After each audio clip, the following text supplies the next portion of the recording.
نور کی برسات ہے برکت مہمان کی، نور کی برسات ہے برکت مہمان کی، آؤ ہم سمیٹ لیں یہ رحمت رمضان کی، آؤ ہم سمیٹ لیں یہ رحمت رمضان کی، آؤ ہم سمیٹ لیں یہ رحمت رمضان کی۔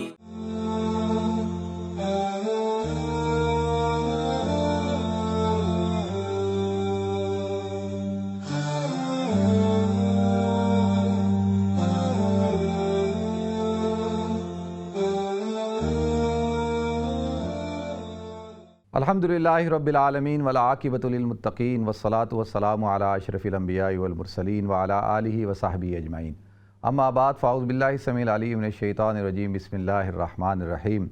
فمن شہد منکم الشہر فلیصم، صدق اللہ العظیم۔ اللہم صلی علی محمد وعلی آل محمد کما صلیت علی ابراہیم وعلی آل ابراہیم انک حمید مجید، اللہم بارک علی محمد وعلی آل محمد کما بارکت علی ابراہیم وعلی آل ابراہیم انک حمید مجید، رب اشرح لی صدری ویسر لی امری واحلل عقدۃ من لسانی یفقہوا قولی۔ محترم ناظرین کرام، بزرگان دین اور میری عزیز ماؤں اور بہنوں بھائیوں، السلام علیکم ورحمۃ اللہ وبرکاتہ۔ میں آپ کا میزبان عبدالوہاب آپ کو پروگرام رحمت رمضان میں خوش آمدید کرتا ہوں۔ ناظرین، رمضان مبارک اپنی برکتوں کے ساتھ رواں دوا ہے اور اس کا پہلا عشرہ اپنے اختتام پہ ہے، اور تھوڑے ہی دن رہ گئے، 2 عشرے رہ گئے اور رمضان کے شروع ہونے کا بھی پتہ نہیں چلا، اور جتنی تیزی کے ساتھ رمضان گزر رہا ہے تو مجھے تو ایسا لگتا ہے جیسے کہ یہ 2 عشرے بھی ہمارے یعنی علم میں بھی نہیں ہوں گے اور ختم ہو جائیں گے۔ تو لہذا ہمیں چاہیے کہ جو بقیہ ایام رہ گئے ہیں ان کی قدر کریں اور ان سے بھرپور طور پر مستفیض ہوں۔ ناظرین، روزانہ تو اس رمضان میں اکیلے ہی ہوتا ہوں آپ حضرات کے ساتھ، لیکن آج میری خوش قسمتی کہہ لیں، اسلام چینل اردو کی خوش قسمتی کہہ لیں، اور آپ سب حضرات کی خوش قسمتی کہ آپ حضرات اکثر میرے پروگرام میں اپنے اساتذہ کا تذکرہ سنتے ہیں کہ میں اکثر کہتا ہوں کہ میرے استاد نے یہ کہا۔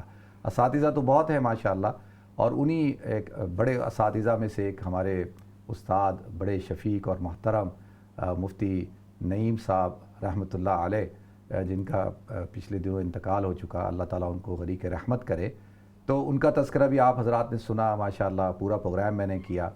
تو آج ہماری خوش قسمتی کہ ان کے صاحبزادے حضرت مولانا فرحان نعیم صاحب موجود ہیں اسٹوڈیو میں۔ مجھے پتہ چلا کہ یہ لندن آئے ہوئے ہیں اپنی کچھ مصروفیات کی وجہ سے، تو ہمارے دوست ہیں نعمان شاہ، میں نے ان سے کانٹیکٹ کیا کہ بھائی ان کو ہم نے اپنے شو میں بلانا ہے، اور کچھ حضرت مولانا مفتی نعیم صاحب رحمۃ اللہ علیہ کے حوالے سے گفتگو کریں، کچھ ان کے ادارے کے حوالے سے گفتگو کریں، اور خاص طور پہ رمضان جو بڑا پاپولر ہوتا تھا ان کا کہ وہ 6 دن کے اندر تراویح سناتے تھے اور چیلنج دیتے تھے کہ میری کوئی غلطی نکالے، تو ماشاءاللہ وہ خود تو میرے ہوتے ہوئے جب سے میں نے پروگرام شروع کیا وہ لندن نہیں آئے، اگر وہ آتے تو ضرور میرے ساتھ اسٹوڈیو میں وہ بیٹھے ہوتے، اللہ تعالیٰ ان کی مغفرت فرمائے۔ لیکن ہمارے لیے آج میں سمجھتا ہوں بڑی خوشی کا دن ہے کہ ان کے صاحبزادے حضرت مولانا فرحان نعیم صاحب موجود ہیں اسٹوڈیو میں، تو ان کو خوش آمدید کرتے ہیں۔ جی السلام علیکم مولانا، خیریت سے ہیں؟ وعلیکم السلام ورحمۃ اللہ وبرکاتہ۔ سے ٹھیک ہے آپ؟ الحمدللہ الحمدللہ۔ آج آپ کی آواز سن کے ایسے لگا جیسے کہ مفتی نعیم صاحب کی آواز سن رہا ہوں میں۔ بس ہم بھی ہمیشہ ہر وقت آپ سے بھی پہلی مرتبہ ملاقات ہوئی، لیکن آپ کو غائبانہ ہر وقت دیکھتے رہتے ہیں ہم مختلف چینلز کے ذریعے اور مختلف پروگرامز کے۔ آج حاضرانہ ہوگی الحمدللہ، ایسے ہوگی کہ اسٹوڈیو میں ہوگی، بالکل ایسے، اور ایسے ہوگی کہ پورے UK یورپ کے سامنے ہوگی۔ یہ میری بڑی خوش قسمتی ہے کہ مجھے موقع دیا آپ حضرات نے اور اسلام چینل اردو نے کہ آپ کے ساتھ گفت و شنید ہو سکے۔ اور برطانیہ تو مستقل آنا جانا رہتا ہے، لیکن یہ ہے کہ کبھی اتفاق ہوا نہیں۔ اب ہو جائے گا، اب آپ کی انٹری ہو گئی ہے، اور انشاءاللہ اب جب بھی آپ آیا کریں گے تو ضرور ہم آپ سے مستفیض ہوا کریں گے۔ تو آج کا جو پروگرام ہے اس میں اتنی زیادہ باتیں کرنی ہے آپ کے ساتھ، تو میری سمجھ میں نہیں آ رہا تھا کہ کہاں سے شروع کروں۔ تو آپ کے والد محترم کے بارے میں بھی باتیں کرنا چاہتا تھا، آپ کے بارے میں بھی باتیں کرنا چاہتا ہوں، اور جو آپ کا ادارہ ہے بن نوریہ، جامعہ بن نوریہ عالمیہ، جو ماشاءاللہ ایک انٹرنیشنل اسلامک یونیورسٹی ہے اور اتنا بڑا ادارہ ہے، اس کے حوالے سے بھی بات کرنا چاہتا تھا۔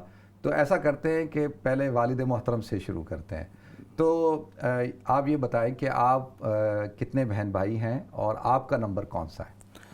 مفتی صاحب ہم 5 بہن بھائی ہیں ماشاءاللہ، جس میں ہم 3 بھائی ہیں اور 2 بہنیں ہیں ماشاءاللہ، اور میں تیسرے نمبر پر ہوں. پہلے بڑے بھائی ہیں مولانا نعمان وہ صاحب تو ہمارے جو کہ دوست ہیں. اس وقت آپ کے ظاہر تعلق ہے ان سے، اور والد صاحب کے انتقال کے بعد اب ادارے کے جو محتمم ہیں وہ مولانا نعمان صاحب ہی ہیں، اور انہی کی قیادت کے اندر ہم آگے ادارے کو لے کے چل رہے ہیں. ماشاءاللہ. اور اس کے بعد پھر بہن ہیں، پھر میں ہوں، اس کے بعد پھر بہن، پھر بھائی. اچھا ماشاءاللہ. تو اس طرح کا کچھ سلسلہ ہے. اور اصل میں اس اگر والد صاحب کا اگر اب تھوڑا سا دیکھیں نا کہ اکثر لوگ بولتے ہیں کہ 40-42 سال کے اندر والد صاحب نے اتنا تیزی سے ایک کام کو جو آگے لے کے گئے ہیں، اور 1978 میں یعنی ہمارے جامعہ بن نوریہ کا قیام تھا، لیکن اس کے پیچھے ایک تھوڑی سی قربانی ہے. اب وہ قربانی اکثر لوگوں کے علم میں نہیں ہے کہ یہ اس خاندان کی جو قربانی ہے.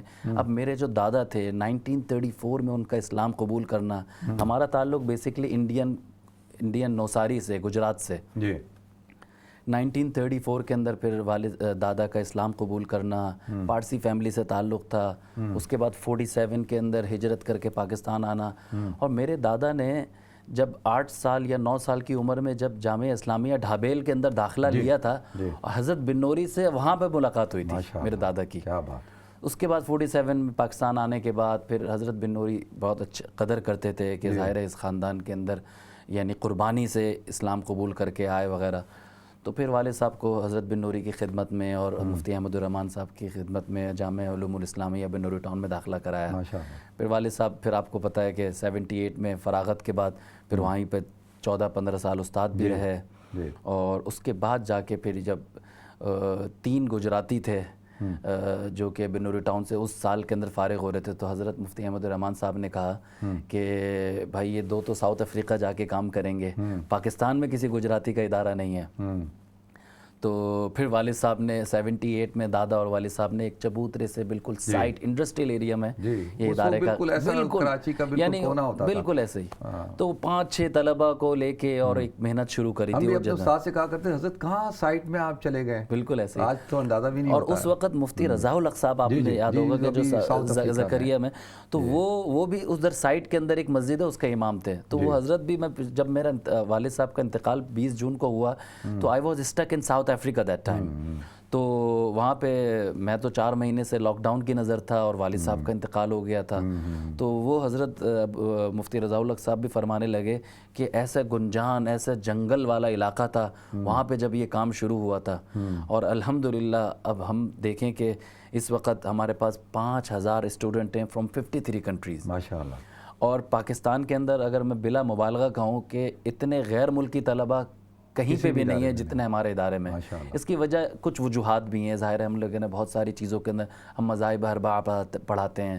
ہمارے یہاں فقہ مالکی، فقہ شافعی، فقہ حنفی الگ سے پڑھائی جاتی ہے باقاعدہ، جو کہ مدارس کے اندر یہ چیزیں کم ہیں. مفتی صاحب کا ایک وسیع نظر، وسیع ظرف انسان ہر ایک کو سینے سے لگانے والے. ایسے ہی بالکل ایسے. تو یہ تو آپ نے بتایا کہ وہ قربانی تھی، وہ ایک قربانی تھی. ظاہر ہے دادا نے اسلام قبول کیا. آپ کے دادا کا نام عبد الحلیم صاحب، جن کو عبد الحلیم کمپیوٹر کہا جاتا ہے. نہیں، وہ عبد الحلیم چشتی صاحب تھے. یہ قاری عبد الحلیم تھے جو کہ بن نوری ٹاؤن میں تراویح بھی پڑھاتے رہے ہیں، مکی مسجد میں تراویح پڑھاتے رہے. قرآن کے اعتبار سے بہت یعنی کام کیا انہوں نے الحمدللہ.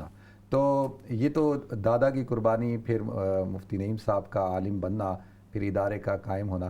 اچھا ایک چھوٹی سی بات، مفتی نعیم صاحب جیسے ہمارے تو استاد تھے اور بڑے ہنسمکھ تھے اور کھلے دل کے تھے، گپ شپ لگاتے تھے. اور میں یعنی اکثر کیا کرتا تھا کہ وہ ان کو کتاب وہ دیکھتے نہیں تھے اور طلبہ کو پہچاننا، اور خاص طور پہ شہری طلبہ سے تو بڑی محبت کرتے تھے. وہ کہتے تھے یار تم لوگ یہاں سے آئے ہو، بڑی بات ہے، اور تم لوگ اپنے یہاں کراچی کے رہنے والے ہو اور عالم بن رہے ہو. تو کلاس میں تو ان کا ایک ماحول تھا. تو گھر کے اندر کیا اسی طرح تھے یا ذرا سخت تھے، کیسے تھے؟ نہیں، ہمارے والد صاحب ابو تو اتنے زیادہ شفیق. ہم تو ابو کو یہ کہتے تھے کہ ابو آپ نے تو ہمیں کبھی دھوپ دیکھنے کا بھی موقع نہیں دیا. مطلب ہر اعتبار سے اتنی شفقت محبت، اور جو شفقت محبت گھر والوں کے ساتھ تھی وہی شفقت محبت ادارے میں بھی طلبہ کے ساتھ تھی. ابو کا ایک شروع سے کوئی وہ محتمیم کے جو تکلفات ہوتے ہیں نا، وہ چیزیں کبھی ہم نے نہیں دیکھی. مسجد میں ہر نماز کے بعد بیٹھ جانا، طلبہ کے مسئلے مسائل وہیں پہ بیٹھ کے سننا، ورنہ تو ہم نے دیکھا ہے محتممین سے ملاقات کرنے کے لیے پہلے ٹائم لینا پڑتا ہے، حضرت مصروف ہیں وغیرہ، ایسا کچھ نہیں، ہر نماز میں 15-20 منٹ ایکسٹرا مسجد میں بیٹھنا کہ ہم طلبہ کے مسائل سنیں۔ ساری زندگی میں نے جو دیکھا سفید لباس کے اندر کبھی ہوتا تھا کوئی واسکٹ پہن لی تو پہن لی، ورنہ واسکٹ بھی نہیں پہنتے، اچھا یہ بھی جوتے بھی نہیں پہنتے تھے، چپل پہنتے تھے۔ اور یہ بھی میں عجیب بات بتاؤں، یہ بھی جب سے کہ ہماری والدہ بتاتی ہیں کہ مفتی ولی حسن صاحب نے کہا کہ مفتی ولی حسن صاحب سے بڑا اچھا تعلق تھا، ان کی خاص خدمت میں رہے پورے دوران طالب علمی ابو، تو مفتی ولی حسن صاحب نے ایک مرتبہ کہا بھائی سفید کپڑے پہنا کرو، اس کے بعد سے ابو نے کبھی کپڑے یعنی کا کلر نہیں بدلا۔ کیا بات! تو بس ایک اس اساتذہ سے بے انتہا محبت، بے انتہا۔ اچھا یہ بتائیں کہ گھر کا بھی ہو گیا ماشاءاللہ، گھر میں بھی بڑے شفیق تھے، اچھا مفتی صاحب کی زندگی جو تھی وہ بڑی بیزی زندگی تھی نا،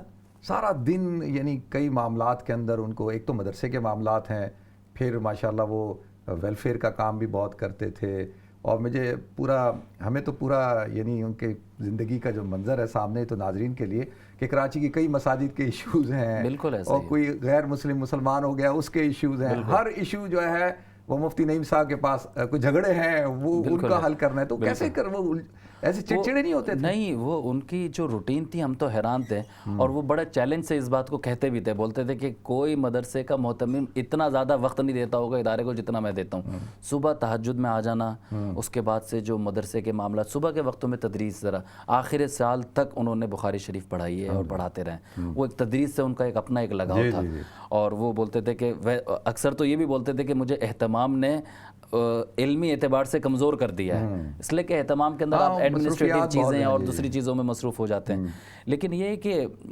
بہت بہت جینٹلی چیزوں کو ڈیل کرنا، مساجد کے اچھا مسلک کے لیے ایک دیوانگی، اور علماء کے لیے اور مساجد کے لیے سنی مجلس عمل، بالکل، اور اس کے 3 ہی رکن تھے، اور اکثر کہا کرتے تھے کہ میں نے یہ بنائی ہے سنی مجلس عمل، یہ صحیح نام دے رہا ہوں، بالکل ایسے ہی وہ مفتی عبدالسمیع صاحب وغیرہ کے وقتوں کے اندر وہ مساجد کے اوپر جو ظاہر ہے وہ دوسرے مسلک اور یہ ساری چیزیں، تو بہرحال وہ پھر وقت کے ساتھ ساتھ پھر سوچ کے اندر بھی ذرا وسعت بہت آتی رہی، پھر اب میں آپ کو ایک عجیب بات بتاؤں، 25 سال ہمارے والد صاحب نے ہماری فیملی کے ساتھ عید بھی نہیں کری ہے، آپ اندازہ لگائیں کہ ادارے کے لیے ہر وقت امریکہ جاتے تھے، اور وہاں پہ یعنی ظاہر ہے امریکہ سے طلبہ کو، جب وہ امریکہ گئے اکثر سناتے تھے کلاس میں آ کے کہ یار میرا امریکہ کا ویزا کیسے لگا، تو وہ بتاتے تھے کچھ بھی نہیں، جا کے میں پاسپورٹ دیا اور اس طرح سے، تو وہ ماشاءاللہ ان کی جو، تو ایک چیز جو ناظرین کو ہم نے شیئر کرنی، کیونکہ رمضان کا مہینہ ہے تو مفتی نعیم صاحب پہ تو ہم گھنٹوں گفتگو کر سکتے ہیں، بالکل بالکل۔ اچھا مفتی صاحب کا رمضان کیسا ہوتا تھا یہ بتائیں، پھر ہم ذرا گفتگو کو آگے لے کے چلیں۔ اچھا میں آپ کو عجیب بات بتاؤں مفتی صاحب کہ ہمارے ابو کی جو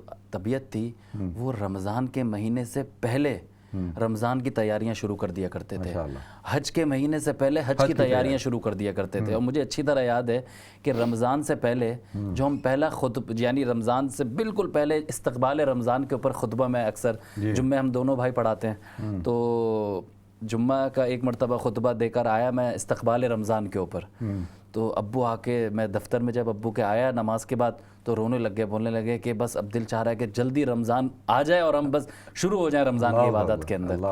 تو رمضان کے اندر اتنا معمول، عبادات کا معمول، اعتکاف کی ترتیبیں مدرسے میں بنوانا، اور مدرسے کے اندر ایک ایک چیز کی فکر کرنا، ان کے راشن کی، ان کی پہلے سے سب لوگوں سے بھائی کہ میرے پاس اتنے غریب طلبہ ہیں، اتنا سب کچھ ہے، ان کا راشن کا انتظام کرنا ہے، پھر اپنے معمولات یہ تھے کہ 6 روزہ تراویح سناتے تھے، اور قرآن تو والد صاحب کو ایسا یاد تھا کہ وہ چیلنج کرتے تھے کہ میرے قرآن میں کوئی غلطی نکال کے دکھائے، 6 روزہ قرآن سنانے کے بعد پھر ان کا معمول یہ تھا کہ وہ مختلف کراچی کی مساجد میں جاتے تھے، اور ہے نا ہر دن آج قاری ضیاء الحق صاحب کا سننا ہے، آج اس کا سننا ہے، تھانوی صاحب کا سننا ہے، ہر جاتے ہوگے وہ تو پریشان ہو جاتے ہوگے، وہ ٹیسٹ ان کو ذرا قرآن کا ذوق تھا، اچھا جہاں جہاں قرآن چل رہا ہے وہ جاتے تھے اور وہاں پہ ان کا قرآن سنتے تھے جا کے، اور ایک عجیب ذوق۔ پھر آخری وقتوں میں ان کو ضد کری کہ پچھلے سال میں ساؤتھ افریقہ میں تھا اور میں نے کہا کہ ابو اب آپ کی ہمت نہیں ہے، آپ کارڈیک پیشنٹ ہیں، آپ تھوڑا سا 6 دن کو 10 دن پہ لے جائیں، 15 دن پہ لے جائیں، تو بہت مشکلوں سے مانے، وہ اس کو 10-15 دن کے اوپر لے کے چلے گئے،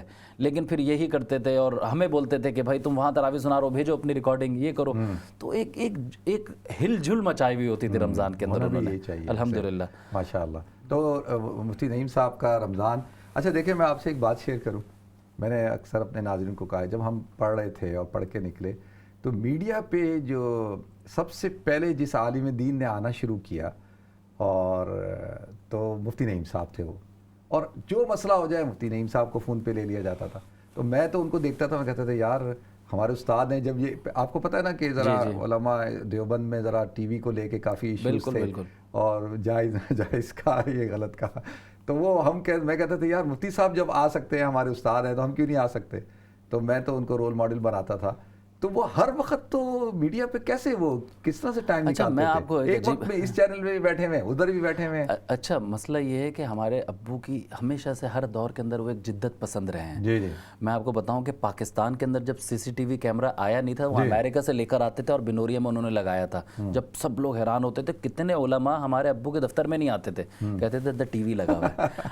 اب دیکھ لیں کہ کیا ہوا. تو ابو کی سوچ ہمیشہ خود کہتے تھے کہ بولتے تھے کہ ٹیکنالوجی کے اندر ہمیں رہتے ہوئے اسلام کو پھیلانا ہے.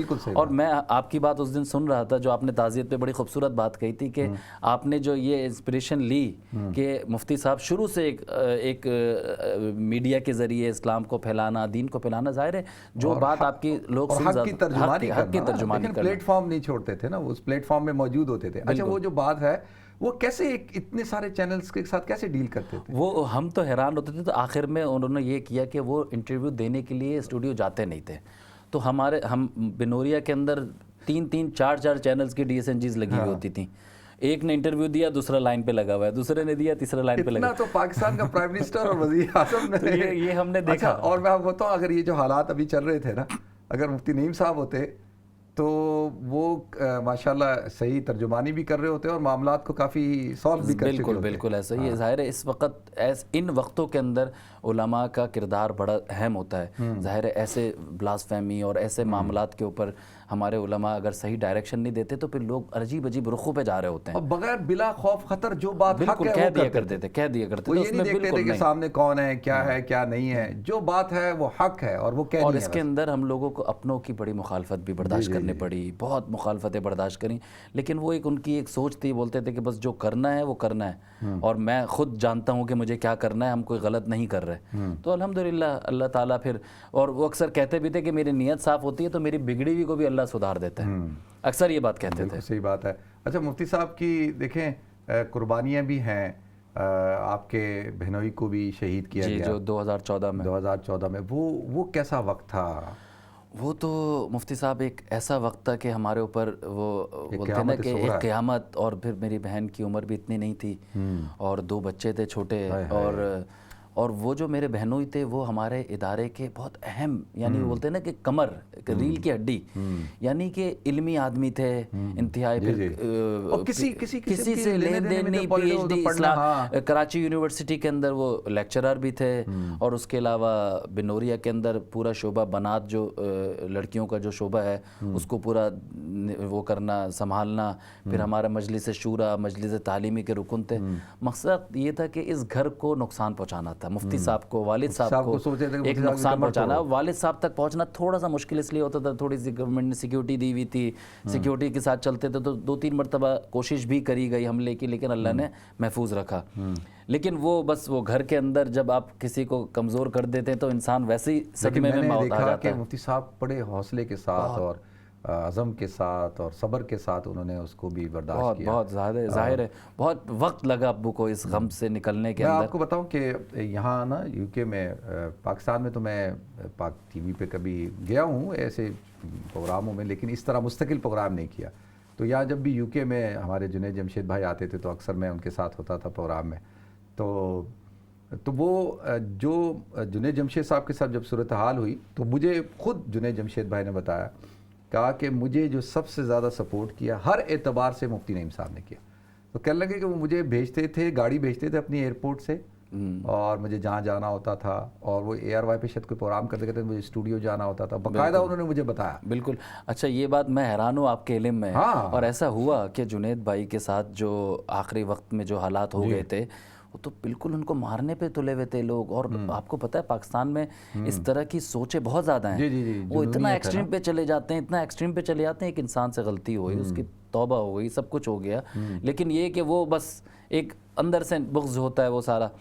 تو ہمارے ابو نے کہا کہ یہ وقت ہے ان کو سپورٹ کرنے کا, کیا بات, یہ وقت ہے ان کو سپورٹ کرنے کا. انہوں نے اپنی زندگی کو بدلا ہے, اپنی زندگی کو بدلا ہے دین کے لیے, اور آج یہ دین سے اس طرح وہ ہو جائیں, متنفر نہ ہو جائیں. تو ہمارے ابو نے بھرپور اپنی پولیس موبائلیں, سیکیورٹی ان کے ساتھ, بولنے لگا جب تک آپ کراچی میں ہیں پروگرام کریں ہمارے بندے آپ کے ساتھ ہیں. مجھے اچھی طرح یاد ہے کہ میرے آفس میں بیٹھے تھے اور مفتی صاحب سے بات ہوئی, تو مفتی صاحب نے کہا کہ جنید تم کراچی اترو, تمہیں کوئی ہاتھ بھی نہیں لگائے گا. اچھا, تو بس وہ جنید بھائی کی پھر دیکھیں کس طرح سے, پھر جنید بھائی کی بھی ہمارے ساتھ پھر ایسی اچھی ایسوسیشن رہی کہ آخری وقتوں میں تو مستقل جنید بھائی, ابو کے جو 6 روزہ ختم قرآن ہوتا تھا تو وہ ایئر وائی میں پروگرام کر رہے ہوتے تھے, تو ہر مرتبہ ختم قرآن میں جنید بھائی آتے تھے کلام پڑھنے کے لیے, اور وہ ختم قرآن کی دعا میں شرکت کرتے تھے. اور پھر بنوریا کے لیے آپ نے دیکھا ہوگا, بنوریا میڈیا کے ساتھ ان کا جو ایک ایسوسیشن تھی, پھر ان کے جو کنٹریبیوٹ ہم لوگ جو نکالتے تھے پاکستان کے لیے, ترانے اور مختلف چیزیں, ایک نیا کانسیپٹ دیا نا. بالکل اس سے پہلے کا تصور ہی نہیں تھا کہ بھائی کوئی مدارس ایک ملی نغمہ بھی ہو, اور میڈیا بھی ہو, اور ملی نغمہ بھی ہو, بالکل. اور لوگ یہ سمجھتے ہیں کہ جو مدرسے میں پڑھنے والے لوگ ہیں وہ محب وطن نہیں ہوتے, اور ان کے دلوں میں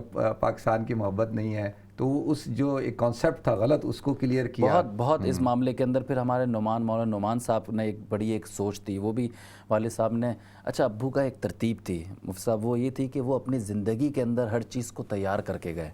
ان کی ایک اس طرح کی سوچتی تھی کہ ہم لوگ کوئی وہ اس والے طریقے کا نیپوٹزم والا سلسلہ نہیں ہے کہ ہمارا کوئی وراثتی سلسلہ کہ ہمیں مدارس ملے ہوں. شاید وہ میرا پروگرام دیکھا ہوگا, اس میں نے ایک بات کی تھی, میں کہا مولانا بنوری رحمۃ اللہ علیہ ایک بہت بڑا نام, مفتی شفیع صاحب رحمۃ اللہ علیہ ایک بہت بڑی شخصیت, ان کے پھر ساتھ ڈاکٹر عبدالحی صاحب, پھر مولانا تھانوی صاحب جو جیکب لائن والے, مولانا احتشام الحق تھانوی صاحب ایک بہت بڑا نام, پھر مولانا سلیم اللہ خان صاحب, یہ سارے دیوبند کے فارغین میں سے ہیں. بالکل ایسے, اور کتنی بڑی بڑی شخصیات ہیں, اور ان کے اداروں کے ہوتے ہوئے مفتی نعیم صاحب کا بنوریا کو اس لیول پہ لے جانا, میں سمجھتا ہوں یہ ان کی اخلاص اور ان کی جو ہے وہ محنت کا نتیجہ تھا جو اللہ نے ان کو دیا. میں آپ کو اس کے اوپر ایک عجیب بات بتاؤں, ہم والد صاحب کے انتقال کے بعد آپ نے دیکھا ہوگا علماء نے کس طرح محبت شفقت فرمائی, حضرت تقی صاحب نے جنازہ پڑھایا, اور پھر میں سمجھتا ہوں کراچی کی تاریخ اتنا بڑا جنازہ, اتنا بڑا جنازہ کووڈ کے دنوں میں, پینڈیمک میں, اور وہ کتنے لوگ جو اس کو لائیو, میں نے خود دیکھا یہاں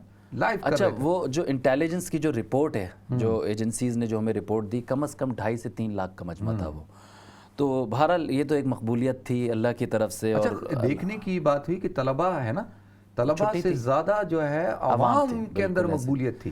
میں کہتا ہوں کون سا گھر, ابھی ہمارے ناظرین دیکھ رہے ہوں گے, کون سا گھر ہوگا جو مفتی نعیم صاحب کو نہیں پہچانتا ہوگا. بالکل ایسے, یعنی کوئی مسئلہ ہو نہیں, مفتی نعیم صاحب موجود ہیں. میں آپ کو ایک عجیب بات بتاؤں کہ انتقال کے بعد ہم ظاہر ہے اپنے جو ہمارے بڑے ہیں مفتی تقی صاحب اور مختلف جو حضرات ہیں, ان کے پاس جاتے ہیں ادارے کی کارگزاری اور اپنے یعنی اپنی اصلاح کے لیے, اور اپنی کے والد صاحب کے جو لیگیسی ہے اس کو ہم آگے لے کے جا رہے ہیں مشوروں کے لیے. آپ حضرات پہ بڑی ذمہ داری ہے. جی ظاہر ہے, اچانک سے اتنی بڑی ذمہ داری آ جانا, اور اتنا بڑا نظام, آپ اندازہ لگائیں کہ 53 ممالک کے طلبہ ایک چھت کے نیچے پڑھ رہے ہیں, اور 5000 طلبہ دن رات, ان کا نظام, کھانا پینا, یہ وہ 12 ایکڑ کی لینڈ ہے ہمارے پاس.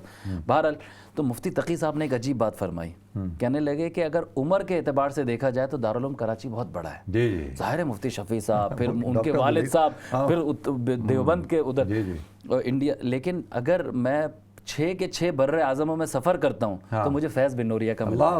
ہمارے لیے اس سے بڑھ کے کیا بات ہو سکتی ہے.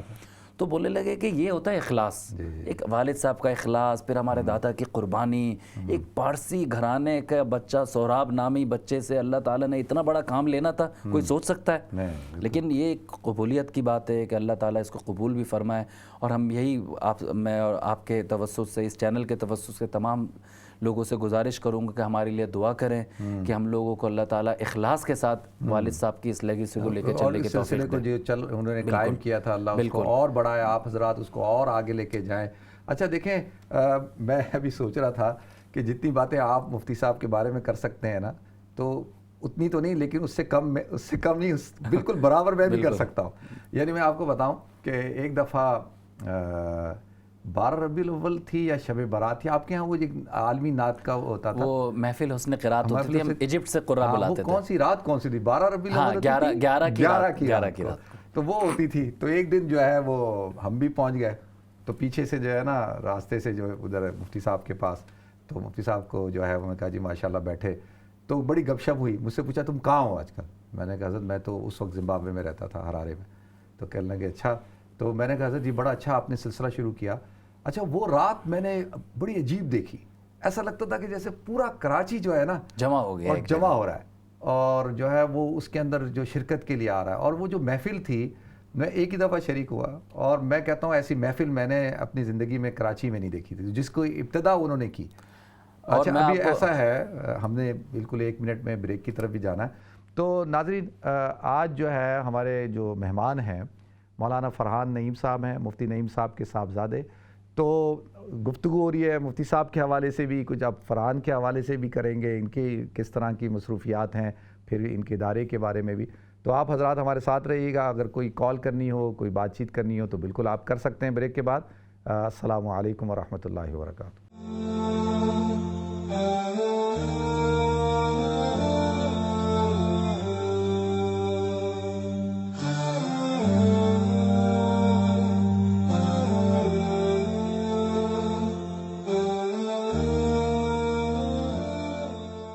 السلام علیکم ورحمۃ اللہ وبرکاتہ. ناظرین آپ کو ایک دفعہ پھر رحمت رمضان پروگرام میں خوش آمدید کرتا ہوں.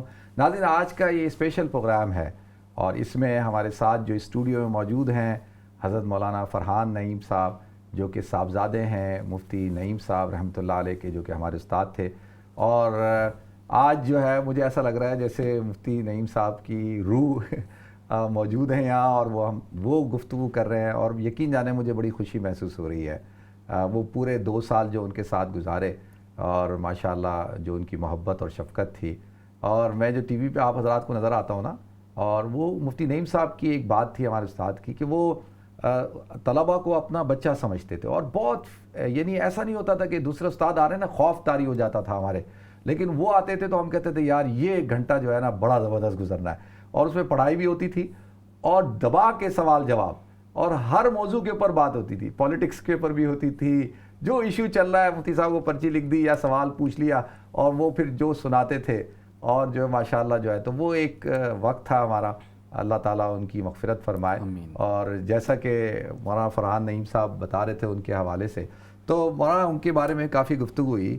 تو ماشاءاللہ آپ کی کیا مصروفیات ہوتی ہیں؟ مفتی صاحب میرا سب سے پہلے تو ظاہر ہے حفظ قرآن کا تکمیل ہوئی، اس کے بعد درس نظامی، پھر ساتھ میں اپنا اسکول ایجوکیشن بھی لیتا رہا.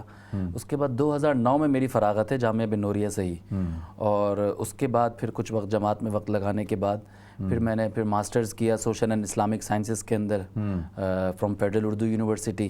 اس کے بعد پھر میں فیلوشپ کے لیے جرمنی برلن چلے گیا تھا. اچھا. پھر وہاں سے میں نے کوئی فیلوشپ پروگرام کیا. کتنا عرصہ رہا وہاں پہ تقریباً 3 مہینے کا ہمارا ایک یہ فیلوشپ پروگرام تھا.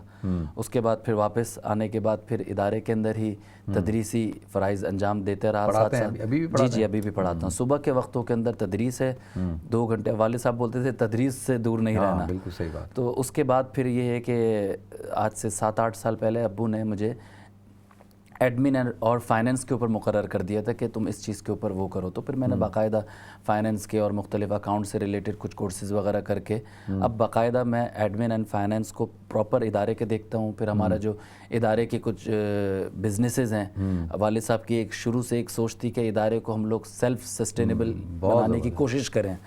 تو اس سوچ کی طرف آج سے 22 سال پہلے ہم نے سوچنا شروع کیا تھا، جو کہ لوگ اب سوچ رہے ہیں کہ بھائی ادارے کے لیے کاروبار ہونا چاہیے. آپ یہیں سے شروع کیجئے گا. میں جب گیا نا ملنے کے لیے مفتی صاحب سے، تو مفتی صاحب نے کہا یار یہ نعمان کو کہا آپ کے بھائی کو کہ اس کو لے جاؤ وہ ادھر اپنے ریسٹورنٹ میں. میں آپ کو بتاؤں ایسی چائے، اور شام کا ٹائم تھا، اور جو چائے کے ساتھ جو لوازمات ہوتی ہیں جو کراچی کی ریفریشمنٹ میں بہت اعلیٰ. اور وہ نعمان نے مجھے بتایا کہ یہ جو اس کی جو کوالٹی ہے نا، یہ آپ کے لیے ایسی نہیں ہے، اس کی کوالٹی ہے ہی ایسی. تو پھر میں نے یہ پتہ کرایا کہ سائٹ کے اندر جتنی جو فیکٹریز ہیں یا ملٹی نیشنل کمپنیز ہیں، وہ سارا لنچ جو ہے وہاں سے جاتا ہے. یعنی اسٹینڈرڈ آپ اندازہ لگائیں کہ 22 سال پہلے ان خطوط پہ والد صاحب نے سوچا تھا کہ ہم کب تک ڈونیشنز پہ جائیں گے، ہم کیا کریں گے آگے، حالات لوگوں کے کیا ہیں کچھ پتہ نہیں ہے. ٹھیک ہے ضرورت پڑے گی تو ہم ضرور کریں گے ڈونیشن بھی، ایسا نہیں ہے، لیکن ہم کوشش، چونکہ گجراتی تھے، کاروباری ایک سوچ گجراتیوں کے تو خون میں آپ کو پتہ ہے، تو وہ والد صاحب اور تو پھر 22 سال پہلے ادارے کے انہوں نے اپنے کاروبار شروع کیے, restaurant, hotel, supermarket, banquet, gymnasium, godowns, یہ ساری چیزوں کو الحمدللہ پھر میں خود دیکھ رہا ہوں, سپروائز کرتا ہوں, وہاں پہ پوری ٹیم ہے. اور اس وقت ہمارا اگر آپ دیکھا جائے کہ ادارے کے اندر ٹیچنگ اینڈ نان ٹیچنگ ہمارے پاس 750 کے قریب اسٹاف ہے, اور اس کے علاوہ 5000 طلبہ جس طرح میں نے آپ کو بتایا. پھر ہمارے بنوریہ کی کچھ خصوصیات ہیں تعلیمی حوالے سے. آپ کو اور مدارس کے اندر فقہ حنفی تو ہر جگہ پڑھانے کو ملتی ہے, لیکن ہمارے جامعہ بنوریہ کے اندر فقہ مالکی الگ سے پڑھائی جاتی ہے, فقہ شافعی الگ سے پڑھائی جاتی ہے, اس لیے کہ ہمارے پاس 53 کنٹریز کے طلبہ ہیں, اور وہ طلبہ جب اپنے ممالک سے آتے تو ہم زبردستی ان کو حنفی بنا کے تو نہیں بھیجنا چاہتے. یہ جو فقہی اختلاف ہے اس میں آپ کسی کے اوپر انفورس تو نہیں کر سکتے نا. تو اس طرح کر کے, اور میری ذمہ داریاں اس وقت جو وہ یہی ہیں, ابھی نعمان صاحب جو ہیں وہ محتمم ہیں, اور ان کی نیابت میں الحمدللہ کام کرنے کا موقع مل رہا ہے, اور اس کے اندر admin, finance, accounts, H R, دن نکل جاتا ہوگا, ایچ آر, اور پھر صبح کے وقت میں تدریس. سب سے چیلنجنگ کام تو یہی ہے, فائنانس کو دیکھنا, ریسورس مینجمنٹ اور ان ساری چیزوں کے اوپر. تو اور پھر اب ہم لوگ چونکہ تعلیمی اعتبار سے ہم لوگ چونکہ اب ڈگری ایوارڈنگ کی طرف جا رہے ہیں, جامعہ بنوریہ پہلا انیشیٹو لے رہا ہے جو کہ یونیورسٹی رجسٹرڈ کرا رہا ہے, چارٹر لے رہے ہیں ہم لوگ باقاعدہ, ایک فیکلٹی اور 4 ڈپارٹمنٹ کا. کیا بات, سوشل سائنس اور مینجمنٹ سائنس کا ہم لوگ فیکلٹی لے رہے ہیں. تو دعا فرمائیے گا کہ یہ بھی ہمارا چارٹر جلد سے جلد ہو جائے انشاءاللہ. ود ان 2-3 منتھس ہمارا یہ کام ہو جانا ہے انشاءاللہ. تو اسمبلی میں بل گیا ہے پاس ہونے کے لیے. ان اسٹینڈرڈس کو پورا کرنے کے لیے جو ریکوائرمنٹس ہوتی ہیں, آپ کو انڈاؤمنٹ اور یہ وہ, ان ساری چیزوں کے اندر لگے ہوئے ادارے کے اندر ہی بس. ماشاء اللہ, الحمدللہ. تو آپ شادی شدہ ہیں؟ جی جی, میرے 2 بچے ہیں ماشاء اللہ. نہیں, میں نے پوچھا آپ شادی شدہ ہیں؟ جی جی, شادی شدہ. ایک بیوی اور 2 بچے. ایک بیوی اور 2 بچے. آپ نے بولا کہ میرے 2 بچے ہیں, بیوی پہلے. ہاں, ایک بیوی اور 2 بچے. 2017 میں شادی ہوئی تھی, اور اس کے بعد سے الحمدللہ. ماشاء اللہ, یہ تو بڑی اچھی بات ہے. تو یہ کہ فیملی لائف بھی چل رہی ہے, مدرسہ بھی چل رہا ہے. اچھا دیکھیں, بہت سارے لوگوں کا یہ خیال تھا کہ بنوریہ کی جو فیس ہیں وہ مفتی نعیم صاحب ہیں, اور اچھا مفتی نعیم صاحب کی عمر اتنی زیادہ نہیں تھی نا, 63. دیکھیں اتنی زیادہ عمر تو نہیں تھی. اور اچھا ایک چیز جو ہے نا ہم نوٹ کرتے تھے استاد جی کی, کہ استاد جی اپنی صحت کو بہت اگنور کرتے تھے. بہت اگنور. ان کو کھانے پینے کی نہیں پڑی تھی, وہ زیادہ جو ہے وہ صحت کے حوالے سے, تو وہ بس وہ کہتے تھے کام کرو. تو لوگ کہتے تھے کہ بھئی مفتی نعیم صاحب کے بعد جو ہے بنوریہ کیسے سروائیو کرے گا, لیکن آپ سے گفتگو کر کے تو مجھے بنوریہ کا فیوچر اور برائٹ لگ رہا ہے. انشاءاللہ آپ حضرات اس کو اور آگے لے کے جائیں گے, اور آپ ہیں, نعمان ہیں, آپ کے چھوٹے بھائی بھی انوالو ہیں. چھوٹے بھائی ابھی وہ تعلیم حاصل کر رہے ہیں. وہ تعلیم حاصل کر رہے ہیں, وہ 3-4 درجے. ماشاءاللہ آپ حضرات کو اللہ تعالیٰ توفیق دے. تو آپ کا رمضان کیسا گزرتا ہے یہ بتائیں. اچھا, میں آج تک مجھے کیونکہ رمضان کا مہینہ چل رہا ہے, ذرا رمضان پہ بات کریں. اچھا, رمضان کے اندر والد صاحب نے ایک شروع سے ان کی ایک اپنی ایک سوچ تھی. حفظ قرآن ہوا, حفظ قرآن کے بعد انہوں نے 10 سال کی عمر میں حفظ قرآن کر لیا تھا. اس کے بعد 11ویں سال سے تو انہوں نے نفلوں میں شروع کرا دیا کہ قرآن سنانا شروع کر دو سب وغیرہ. اس کے بعد جیسے ہی یعنی کہ بڑے ہو گئے تو تھوڑا سا ان کو لگا کہ اب اس کا قرآن ٹھیک ہو گیا ہے ہر اعتبار سے, تو انہوں نے فوراً ہمیں امریکہ نکال دیا. بولنے لگے کہ میں نہیں چاہتا کہ تم قرآن پاکستان میں سناؤ, تھوڑا سا کچھ مناسب قرآن پڑھ لیتے ہو تو اب امریکہ میں جاؤ. امریکہ میں ہم لوگ بڑا پریشان کہ امریکہ جا کے قرآن سنائیں گے. 6 سال امریکہ میں قرآن سنایا, اور مختلف بڑی بڑی مساجد میں پورا رمضان 3 مہینے ہم لوگ بھی جس طرح والد صاحب نے اپنی زندگی گزاری, ہماری تربیت بھی اسی طرح کرنا انہوں نے شروع کر دی کہ رمضان سے پہلے امریکہ چلے جاؤ, تراویح وہاں پہ سناؤ مختلف جگہ پہ, اور ادارے کو انٹروڈیوس کراؤ. آپ انٹرنیشنل جب ادارہ آپ کو بنانے کی آپ کا جب ایک خواب ہوتا ہے تو پھر آپ کو انٹرنیشنل لیول کے اوپر جا کے لوگوں کے سامنے ادارے کو انٹروڈکشن کرانا پڑتا ہے. ادارے پھر وہاں سے طلبہ والدین کو قائل برین اسٹارمنگ کرنا کہ آپ کو, ظاہر ہے لوگوں کی خواہش ہوتی ہے کہ وہ امریکہ, ہارڈورڈ اور آکسفورڈ اور ادھر ادھر اپنے بچوں کو بھیجیں پڑھنے کے لیے. ابو کی خواہش تھی کہ یہ لوگ وہاں سے بچے ہمارے یہاں بھیجیں. اور میں نے دیکھا کہ بہت ساری فیملیز آتی تھیں, اور پھر ان کے لیے آپ لوگوں نے اسپیشل اپارٹمنٹ بنائے تھے, 100 فیملیز رہتی ہیں, کھانے کا بڑا اچھا ہر چیز اسٹینڈرڈ کی. ایسے ہی بالکل. تو پھر ہم لوگ بھی شروع سے آج تک میرا رمضان بھی پاکستان میں نہیں گزرا. تو 6 سال امریکہ میں تراویح پڑھانے کا اتفاق ہوا, پھر 3 سال بحرین کے اندر ایک ہمارے بڑے اوقاف والے مجھے بلاتے تھے وہاں پہ, تراویح وہاں پہ پڑھاتے رہے. اس کے بعد 3-4 سال سے جرمنی میں تراویح پڑھا رہا تھا, لیکن چونکہ کووڈ تھا تو وہاں پہ بھی اس مرتبہ جانا ممکن نہیں تھا. پھر یہاں پہ ہمارے ایک ساتھی ہیں ادھر ہی مین لنڈن کے اندر, انہوں نے کہا کہ ہماری ایک چھوٹی سی جگہ ہے یہاں پہ اگر آپ تراویح سنا لیں تو پھر مولانا نعمان صاحب نے کہا کہ بھائی جس طرح ایک روایت چل رہی ہے ابو کی جگہ کو میں سنبھالتا ہوں اوپر جہاں ابو چھت پہ تراویح سناتے تھے 6 روزہ میں وہاں پہ پڑھا, اب وہ 10 روزہ سنا رہے ہیں لیکن یہ کہ وہ اس روایت کو ابھی تک ویسی ساری چیزیں معاملات چل رہے ہیں. اب یہ کہ آپ یہ کہ تھوڑی ہمت کر کے چلے جاؤ 9 تاریخ سے پہلے آپ کا رمضان جو ہے وہ پاکستان سے باہر ہی گزرا کرے گا تقریباً ایسے ہی لگ رہا ہے مجھے ابھی بھی ان حالات میں بھی کسی نہ کسی طریقے سے. پچھلے سال ساؤتھ افریقہ میں ایک قدرتی طور پہ وہاں پہ اسٹک ہو گئے, تو اسی طریقے سے رمضان گزرتا ہے, تراویح باہر ہی سناتے ہیں اور زیادہ تر رمضان کے اندر معمولات قرآن کے ہی ہوتے ہیں, بس قرآن سے زیادہ نہیں. تو آپ فیملی کو مس نہیں کرتے ہے؟ بالکل. کبھی اب شادی کے بعد بیوی کو ساتھ لے جایا کریں؟ ایسا موقع ایسا ہوا, ایک مرتبہ 2 مرتبہ ہوا کہ ہم جرمنی چلے گئے اور تو وہاں پہ ہمارے ساتھی تھے, انہوں نے پھر پورا انتظام ایسا تھا کہ ہمارا فیملی کے ساتھ ہی میں چلا گیا تھا. تو ایسا بھی ہوتا ہے لیکن اس وقت سچویشن ایسی بن نہیں رہی تھی تو پھر جلدی میں نکلنا تھا. تو نہیں بالکل صحیح ہے, لیکن اب یہ ہے کہ گھر والے سے یوز ٹو ہو گئے ہوں گے.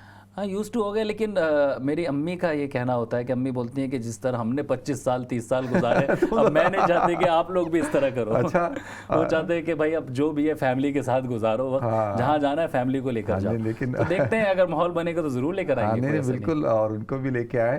اور جو ہے وہ چلے اب آپ کا رمضان تو پھر یوز ٹو ہے, آپ پھر یعنی مفتی صاحب تو اپنی جگہ پہ گزارنے کے عادی تھے نا, وہ تو آخری میں 2009 کے بعد ابو نے سفر روک دیا. اچھا, اس سے پہلے 2009 سے پہلے ابو 6 روزہ تراویح سنا کے چلے جاتے تھے. اچھا, پھر چلے جاتے تھے. تو یہ ہے کہ اور پھر ایک زمانہ آیا کہ جب وار اینڈ ٹیرر ہوئی, 9/11 ہوا اور مدارس کے اوپر ایک عذاب آ گیا اور بڑے مشکل حالات تھے, اور ان حالات میں جامعہ بن نوریہ کا سروائیو کرنا, اور پھر وہ لوگ کہتے تھے نہیں اب جو فورن اسٹوڈنٹ ہیں وہ اب پاکستان نہیں آئیں گے, اور پاکستان تو بڑی خطرناک جگہ ہے. بڑے مشکل حالات بھی آپ حضرات نے دیکھے, فائرنگیں ہوئی بن نوریہ کے طلباء پہ, کیسے کیسے حالات ہوئے, لیکن الحمدللہ سارے چیلنجز سے اللہ تعالیٰ نے آپ حضرات کو سرخرو کیا. اور یہ میں سمجھتا ہوں مفتی نعیم صاحب کا خلوص تھا, اور بہادری تھی نا, جرأت, بہادری, ڈرنا نہیں. بالکل. اور جو ہے ماشاءاللہ. تو اس وقت چلے یہ آپ کے حوالے سے بھی گفتگو ہو گئی. تو اب آپ نے جب یہ کہا ہے کہ آپ نے 10 سال کی عمر میں حفظ کر لیا تو پہلا روزہ کب رکھا تھا, یاد ہے آپ کو؟ پہلا روزہ تو مجھے یاد نہیں ہے, لیکن یقیناً یہی 10-11 سال کی عمر. اچھا, میں آپ کو ایک بات بتاؤں کہ میں نے اب تو کافی علماء کے انٹرویو کیے ہیں رمضان میں, جس سے بھی پوچھا ہے نا وہ یہی کہتا کہ مجھے یاد نہیں ہے. اچھا, اس کی وجہ پتہ ہے کیا؟ کیونکہ بہت چھوٹی عمر میں رکھا, بہت چھوٹی عمر میں, اس لیے یاد ہی نہیں ہوتا. مجھے بھی یاد نہیں. ایک ماحول ایسا, وہ آدمی پہلا روزہ سوچ رہا تھا میں نے رکھا کب تھا, تو اس کا مطلب بہت چھوٹی عمر ہوتی ہے. تو ماشاءاللہ یہ تھوڑا سا یہ بتائیں کہ یہ جو بن نوریہ ہے اس وقت, بن نوریہ کا کے پروجیکٹس ہیں, ایک تو مدرسہ ہے آپ نے جیسے بتایا ماشاءاللہ, وہ تو یونیورسٹی لیول پہ جا رہا ہے. اس کے ساتھ ساتھ بن نوریہ جو ہے میڈیا بھی ہے, تو میڈیا پہ آپ حضرات نے بڑا کام کیا, اور ایک نئی مدارس کو میں کہتا ہوں کہ ایک یعنی رول ماڈل ہیں آپ ان کے لیے, جیسے پروگرام کرنا ماشاءاللہ میں دیکھتا ہوں سارے. تو یہ سب ویژن بھی مفتی صاحب کا تھا, یا آپ حضرات کا بھی کوئی انپٹ ہے کہ اس طرح سے اس کو تھوڑا سا ویژن؟ تو ہم تو پروفیشنلی ذرا, اصل میں وہ دور کے اعتبار سے ہوتا رہا کہ ابو شروع سے پہلے پرنٹ میڈیا ہوتا تھا تو ابو کے اخبارات میں بیان آتے تھے, یہ ہوتا تھا, وہ ساری چیزیں چلتی تھیں. پھر ایسے جب الیکٹرانک میڈیا کی طرف آنا شروع ہو گیا, پھر سوشل میڈیا, تو اس میں مولانا نعمان صاحب کی ایک اپنی ایک سوچ تھی, اور مولانا نعمان صاحب نے اور کبھی کبھی ابو کے ساتھ اختلاف بھی ہوتا تھا, اور وہ بولتے تھے کہ اب دنیا جو ہے وہ اس طرف جا رہی ہے, سوشل میڈیا ہے, یہ وہ ہے, آپ تھوڑا سا جدت اور لے کر آئیں اپنے.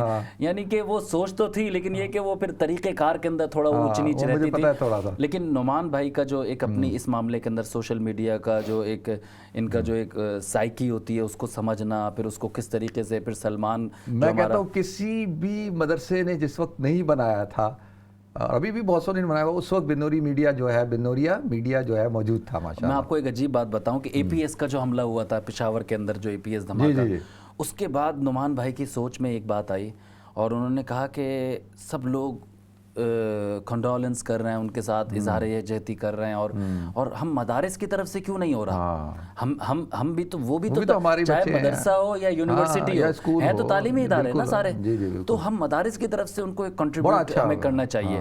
تو اس وقت مجھے یاد ہے, یہ بہت پرانی بات ہے, اور نعمان بھائی کی ایک سوچ تھی, اور انہوں نے کیا کیا کہ ایک جو لپے آتی ہے بن کے تمنا میری، اس کو انہوں نے نعمان شاہ سے ہی پڑھوایا، اور اس کے اندر اس وقت ہمارے بنوریا کے اندر 47 کنٹریز کے طلبہ تھے، تو 47 کنٹریز کے طلبہ کو کھڑا کیا اور وہ لپے آتی ہے دعا پڑھوائی، اور اس میں یہ پیغام دیا کہ یعنی طالب علم چاہے مدرسے کا ہو یا یونیورسٹی کا ہو، حصول علم ہی مقصد ہے صرف نا، اور دہشت گردی کا تعلق طالب علم سے اور مدرسے اور اسکول سے نہیں ہے، دہشت گرد ہے تو یہ ایک پیغام جو دیا یہ بڑا پوری دنیا میں چلا کہ پاکستانی مدارس کی طرف سے ایک امن کا پیغام آیا ہے، یہ ایک بڑی زبردست پازیٹیو میسج تھا۔ اچھا اس میں ایک اور اس کے بعد جو ایک وہ تھا نا اپنا جنید جمشید بھائی اور ابو بکر حیدری، حافظ ابو بکر تھا، اور انس یونس اور ایک اور کوئی تھا اس میں، یہ نعمان شاہ تھے، ہاں نعمان شاہ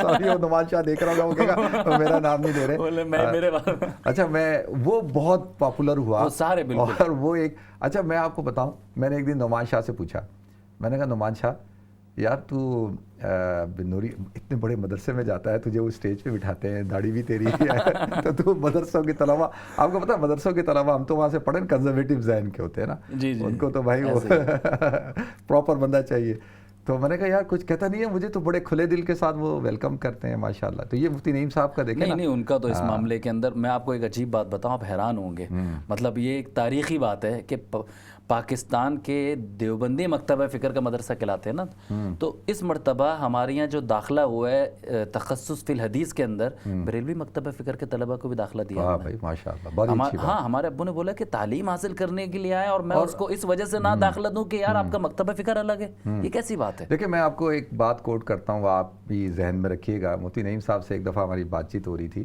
تو انہوں نے کہا دیکھو فرقہ واریت ایک الگ چیز ہے، مسلکی اختلاف ایک الگ چیز ہے۔ ہم نے کہا سر جی یہ کیا، بھائی سمجھائیں ذرا کیا چیز ہوتی ہے فرقہ واریت، کیا چیز ہوتی ہے؟ تو ان کا فرقہ واریت یہ ہوتی ہے کہ آپ اپنے آپ کو صحیح سمجھیں اور دوسرے کو غلط سمجھیں، اور کہیں کہ بھائی تم غلط ہو ہم ٹھیک ہیں، کہا یہ اس سے فرقہ واریت پھیلتی ہے۔ اور مسلکی اختلاف کیا ہوتا ہے کہ ہو سکتا ہے کہ بھائی میں ٹھیک ہوں، ہو سکتا ہے میں غلط ہوں اور سامنے والا ٹھیک ہو۔ تو میں یقین جانے اس بات کو میں نے اپنے ذہن میں بٹھا لیا۔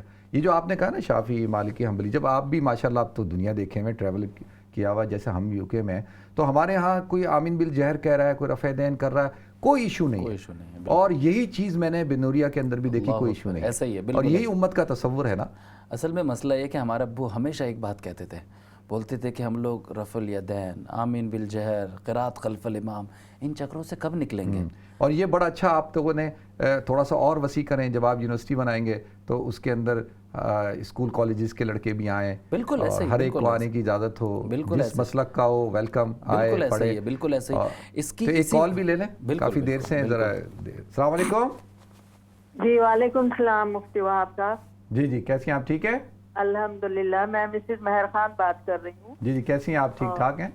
جی الحمدللہ، مجھے بڑے شوق و ذوق سے میں آپ لوگوں کا پروگرام سن رہی ہوں بلوریا کے، کیونکہ میں بہت عرصہ ہوا، 60 ایئرز ہو گئے مجھے اس ملک میں آئے ہوئے۔ اچھا ماشاءاللہ۔ تو کراچی جاتے رہتے مگر تعلق پھر بھی وہ ایسا نہیں رہتا نا جیسے آپ وہاں رہتے ہوئے ہوتے ہیں۔ جی جی جی جی جی۔ تو بلوریا کے بارے میں بھی میں نے بہت سنا ہے، ماشاءاللہ بہت تعریف ہے، مگر مفتی نعیم صاحب کے متعلق جو آپ لوگ باتیں کر رہے ہیں اس نے میری شوق کو ذرا سا اور بڑھا دیا۔ ہاں بالکل، میں چاہوں گی کہ ان کی کوئی تقریر، کوئی ایسا جلسے میں جو وہ اصل میں ایسا ہوا کہ وہ نا یہ فرحان سے میرا ایک دن ہی ہوا ہے کانٹیکٹ ہوا، تو ہم اس شو کو ذرا سا اور کر نہیں پائے، ورنہ آپ کا جو آئیڈیا ہے میرے ذہن میں آیا تھا کہ بھائی جب ہم گفتگو کر رہے ہوں تو پیچھے اسکرین میں مفتی نعیم صاحب کی کچھ وہ فوٹیج چلاتے اور دکھاتے، تو انشاءاللہ فرحان اب آتا رہے گا، اب اسلام چینل اردو کا حصہ ہے یہ انشاءاللہ۔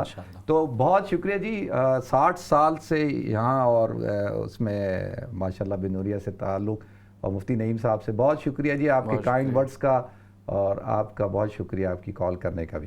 تو ماشاءاللہ تو اچھا جی، وہ بات یہ ہو رہی تھی کہ اتنی ڈیٹیل میں جو گفتگو ہو رہی ہے نا، میں آپ کو بتاؤں میں ہم گھنٹوں میں بات کر سکتا ہوں، بالکل ایسے، یعنی میرے دماغ میں ایسی ایسی چیزیں آ رہی ہوتی ہیں کہ آپ کو دیکھ کے تو اور چیزیں یاد آ رہی ہے۔ تو اچھا ایک چیز یہ ہے کہ مجھے قربانی کا بڑا شوق ہے، الحمدللہ ہم نے بھی پروجیکٹ شروع کیا، لیکن مجھے جو انسپریشن ملی یہ جو بن نوریہ آپ کا ایک ویلفیئر کا بھی ادارہ ہے نا؟ جی جی جی ویلفیئر آپ کے ساتھ ماشاء اللہ بڑا آن لائن پہلا کانسیپٹ پیش کیا جی کہ آن لائن قربانی. اور اچھا میں وہاں تھا, میں بات کر لوں پھر آپ اس پہ روشنی ڈالیں. میں نے سلمان کو فون کیا, سلمان ربانی کو, میں نے کہتا ہے اتنا چیلنجنگ کام ہے یہ, کہتا ہے کہ آپ سوچ نہیں سکتے کہ ہم سو نہیں سکے, یعنی رات دن کا کام. تو یہ آن لائن قربانی اور ماشاءاللہ اتنا ویلفیئر کا کام یہ کون دیکھتا ہے؟ آپ دیکھتے ہیں یا اس کے لیے بھی ٹیم بنائی ہوئی ہے؟ اچھا اس کے لیے ٹیم تو پوری ہے, لیکن یہ میرے ہی ڈومین میں آتا ہے. ہمارا پورا ایک آرگینو بنا ہوا ہے جس کے اندر یہ سارے جو ایکٹیویٹیز ہیں اس کے پورا ایک ہمارے ہیرارکی ہے, جو ڈائریکٹرز ہیں, ڈپٹیز ہیں, اسسٹنٹ ہیں, انچارج ہیں, وہ سب ایک رپورٹنگ ایک پورا سسٹم ہے. تو ڈومین میرا ہی ہے, لیکن اس کے الگ ڈائریکٹر ہیں, وہ پھر آخر میں رپورٹ تو ظاہر ہے ہمیں ہی کرتے, مجھے ہی کرتے ہیں. تو یہ بھی نعمان صاحب کی ایک سوچ تھی کہ ہمارا ایک بہت بڑا نیٹ ورک ہے پوری دنیا کے اندر, 53 ممالک کے اندر ہمارے الومنائز ہیں. امریکہ کے اندر 30 اسٹیٹس کے اندر بن نوریہ کے گریجویٹس کام کر رہے ہیں اس وقت, اور 2 ہمارے بڑے بڑے وہاں پہ ادارے ہیں جو کہ ہمارے الومنائز وہاں پہ رن کر رہے ہیں اس وقت امریکہ کے اندر, کمبوڈیا, انڈونیشیا, ملیشیا. تو نعمان بھائی نے ایک یہ سوچ تھی کہ ان لوگوں کو اپنی فیملیز, بہت سارے لوگ ایسے ہیں کہ قربانی کرنا چاہتے ہیں ہماری غریب فیملیوں کے میں گوشت چلا جائے, ان کو تقسیم ہو جائے, یہ ہو جائے. تو ہم ایک آن لائن ایک نیٹ ورک ایسا بناتے ہیں کہ وہ وہاں سے بیٹھ کے قربانی بک کر لیں اور وہ بتا دیں کہ بھئی فلاں ملیر کے اندر, گلشن کے اندر ہمارے رشتہ دار ہیں, ان کو گوشت دے دیں. اب ایسا ہوتا ہے, یہ سب آن لائن ہوتا ہے. اب وہ اس کی باقاعدہ ہم لوگ پورا سافٹ ویئر کے اوپر یہ ساری وہ کام ہو رہا ہوتا ہے, اور یہ اس پہ پھر سلمان لوگوں نے بڑا اچھا آرگنائز طریقے سے اس سارے نظام کو سنبھالا, اور اس کا ایسا فائدہ ہوا کہ سب کی جان چھوٹ گئی ہے. آن لائن بیٹھے, بک کیا, پاکستان کے اندر ان کے رشتہ داروں کو اچھی پیکنگ کے اندر گوشت مل گیا. ماشاءاللہ بہت اچھا. تو یہ الحمدللہ اس طرح فلاحی کام. اس کے علاوہ اور بھی, اس کے علاوہ ہمارا ایک بڑا زبردست جو مضبوط شعبہ ہے وہ اعانت نو مسلم کا ہے. اس کے اندر تقریباً بڑے چیلنجز نہیں ہیں, اس میں تو آپ لوگوں کو دھمکیاں ملتی ہوں گی, اس کے اندر سپریم کورٹ تک ہمارے اوپر کیسز ہو رہا ہے, ہندوؤں سے, قادیانیوں سے, فلاں سے, اتنا. لیکن ایک ابو ہمیشہ ہر چیلنج والا مسئلہ ابو کا ایک وہ تھا کہ یقین کریں ایسے ایسے لوگوں کی طرف سے دھمکیاں ہم لوگوں کو ملیں. اور اچھا اس میں ایک سوال پوچھوں کہ عام طور پہ لوگوں کے ذہنوں میں یہ ہے کہ بھئی کیونکہ آپ کا تعلق ہے کہ لوگوں کو زبردستی اسلام میں داخل کیا جاتا ہے. مجھے اچھی طرح یاد ہے کہ کوئی ایک کیس ہوا تھا جس میں مفتی صاحب انوالو ہوئے تھے ایک بچی کا, تو انہوں نے اس بات کو کلیئر بھی کیا تھا کہ بھئی یہ بچی خود سے مسلمان ہوئی ہے. تو یہ جو پرسیپشن ہے غلط ہے. نہیں بالکل غلط ہے مفتی صاحب. اس کے اندر تو بالکل بھی دیکھیں ہماری اس میں اس کی پوری ایک پالیسی, ہر ڈپارٹمنٹ کے ہمارے پاس 42 شعبے ہیں بن نوریہ کے اندر, تو ہر شعبے کی اپنی پالیسیز بنی ہوئی ہیں. تو اسی طرح اعانت نو مسلم کا جو شعبہ ہے اس کی سب سے بنیادی پہلی پالیسی کے اندر یہ شق ہے کہ خود ہی اگر کوئی آتا ہے تو پھر جا کے بن نوریہ اس کی کفالت اور اس کا انتظام کرے گا, ورنہ اس کے علاوہ ہم لوگ زبردستی کبھی بھی نہیں, کبھی. اور اسلام کا اور وہ تو پھر آپ کے سامنے لا اکراہ فی الدین, مطلب ہم زبردستی کیسے کسی کو وہ کر سکتے ہیں, ایسا نہیں ہے. خود ہی آتے ہیں اس کو. اچھا یہ عجیب سی بات ہے کہ عدالت کے اندر بن نوریہ کے سرٹیفکیٹ کو مانا جاتا ہے ماشاءاللہ, کہ اگر وہ بن نوریہ کا سرٹیفکیٹ لے کر جائیں گے کہ ہم نے خوشی سے جا کے اسلام قبول کیا اور بن نوریہ نے سرٹیفکیٹ دے دیا تو عدالت اس کو ایکسیپٹ کرتی ہے. الحمدللہ یہ بڑا چیلنجنگ کام ہے ویسے. بالکل, لیکن کر رہے ہیں. اور ابھی والد صاحب کے انتقال کے بعد مولانا نعمان صاحب جو بھائی ہیں وہ اس چیز کو باقاعدہ انہوں نے بھی کیا ہوا. ابھی پچھلے دنوں امریکہ کے اور یعنی ٹرمپ کی جو ایڈوائزری بورڈ کی ممبر ہے اس نے جا کے اسلام قبول کیا نعمان بھائی کے ہاتھ میں. تو الحمدللہ یہ سلسلہ چلے جا رہا ہے, کوئی چیز میں الحمدللہ رکاوٹ نہیں ہے. الحمدللہ. تو ماشاءاللہ گفتگو ہو رہی ہے. تھوڑا سا ہمارے ناظرین کو رمضان کے حوالے سے کوئی پیغام دیں, رمضان کی بات کیسے, رمضان کو 3 منٹ ہیں ہمارے پاس, تو کوئی ایک چھوٹا سا پیغام دے دیں رمضان کے حوالے سے. بس میں تمام ناظرین کو یہی کہوں گا کہ رمضان بہت بابرکت مہینہ ہے. سب سے پہلے تو ہم سب لوگ اپنی عبادات کا, روزوں کا, تراویحوں کا, ان سب چیزوں کا اہتمام کریں اور اللہ کے راستے میں خرچ کریں. اور میں تو اکثر دیکھتا رہتا ہوں کہ اسلام چینل کافی اپیل جو کرتے ہیں اور کافی غریب علاقوں کے اندر جو کام کر رہے ہیں ان کو بھی ان کے معاون ثابت ہوں. اور رمضان کے اندر خرچ کرنے کی جو فضیلت ہے وہ عام دنوں میں خرچ کرنے کی فضیلت سے بڑھ کر ہے. بالکل. تو بس یہی ہے پیغام کہ غریبوں کا اور مستحق لوگوں کا بھی خیال رکھیں اپنی عبادات کے اندر اور دعاؤں کے اندر. ہم سب کو یاد رکھیں اور جس طریقے سے ایک ہم کوشش کر رہے ہیں کہ ایک علمی, فلاحی, سماجی خدمت کرنے کی, تو ہم لوگوں کو اخلاص کے ساتھ اس کی توفیق عطا اللہ تعالیٰ فرمائے. اور آپ حضرات سے اور خواتین و حضرات سے یہ وہ گزارش ہے کہ ہم سب کو دعاؤں میں یاد رکھیں اور اس بابرکت مہینے کے اندر. اور میں تمام لوگوں کا بہت مشکور ہوں جو اس پروگرام کو دیکھ رہے ہیں اور جو سن رہے ہیں. تو اللہ تعالی ہم سب کو اس رمضان کی برکت سے آمین اور ہمیں ہدایت اور توفیق عطا فرمائے. ماشاءاللہ. بہت بہت اچھا. فرحان آپ تم عمر میں مجھ سے چھوٹے ہیں تو آپ کو تو پیار سے چھوٹا بھائی بھی فرحان بھی کہہ سکتا ہوں. مولانا فرحان نعیم صاحب بہت شکریہ آپ کا اور بڑا مزہ آیا آپ کے ساتھ گفتگو کرنے کا. اس مجلس میں تو ہم نے یعنی ان پہ گفتگو کر لی. اگلی مجلس کبھی کریں گے تو انشاءاللہ کوئی علمی کسی ایک موضوع کو کسی عنوان کو لے کے گفتگو کریں گے. تو انشاءاللہ نیکسٹ پھر آپ کو زحمت دیں گے. اور بہت اچھا لگا اور میں اپنے ناظرین کی طرف سے بھی آپ کا شکریہ ادا کرتا ہوں. بہت شکریہ آپ کا. ٹھیک ہے, اللہ آپ کو برکت دے. ناظرین انشاءاللہ آپ حضرات سے اگلے پروگرام میں ملاقات ہوگی. اپنا خیال رکھیے گا, اپنی دعا مجھے یاد رکھیے گا. السلام علیکم ورحمۃ اللہ وبرکاتہ.